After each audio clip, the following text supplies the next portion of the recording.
Tampang Mas Pras pelaku penusukan Parwata di Denpasar, tertunduk di kursi roda. Bastomi Prasetyawan alias Mas Pras, pelaku penusukan terhadap Kadek Parwata di Jalan Nangka Utara, Denpasar, akhirnya berhasil ditangkap oleh polisi. Penangkapan pelaku ini dirilis oleh Polresta Denpasar yang dipimpin Kapolresta Muhammad Iqbal di Mapolresta Denpasar, Bali, Senin tanggal 17 Februari tahun 2025 sore. Tampak Mas Pras dihadirkan di Mapolresta dengan memakai baju orange dengan kedua tangan diborgol. Dia didorong petugas dengan kursi roda, dan terlihat kedua kakinya diperban. Kaki kanan dan kirinya tampak didor petugas saat diamankan. Bastomi Prasetyawan menusuk Kadek Parwata di Warung Auna, Jalan Nangka Utara, Denpasar, pada Kamis tanggal 13 Februari tahun 2025 dini hari. Setelah hampir 4 hari kabur, polisi akhirnya berhasil menangkap Mas Pras di Pelabuhan Tanjung Perak, Surabaya.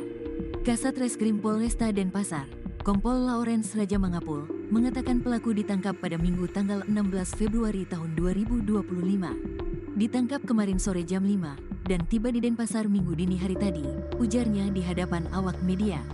Dia menyebutkan, pelaku diamankan saat hendak menyeberang ke Tarakan, Kalimantan Timur. Saat diamankan, pelaku sempat melakukan perlawanan sehingga diberikan tindakan tegas. Sebelumnya diberitakan, peristiwa yang menghebohkan ini terjadi pada Kamis tanggal 13 Februari tahun 2025 pukul 2.10 waktu Indonesia Tengah di Warung Auna. Mulanya seorang pelajar Made Dharma Wisesa, 19, sedang membeli minuman di warung tersebut. Tiba-tiba ia didatangi seorang pria berjaket hitam yang mengendarai sepeda motor Yamaha Xeon dengan menyeruduk menggunakan sepeda motor sambil mengamuk dan terjadi adu mulut. Kemudian berhasil dilerai oleh penjaga warung, Asyuri, 39. Saat itu Dharma sudah kembali dari warung, beber petugas. Dalam hitungan belasan menit, pria berjaket hitam yang mengamuk kembali ke warung dan bertanya kepada Asyuri apakah Dharma adalah adiknya. Penjaga warung itu menjawab bahwa Dharma hanyalah pelanggan warung. Saat itu, korban Kadek Parwata datang bersama seorang temannya untuk membeli minuman berboncengan. Tiba-tiba saja pelaku melontarkan makian kepada korban.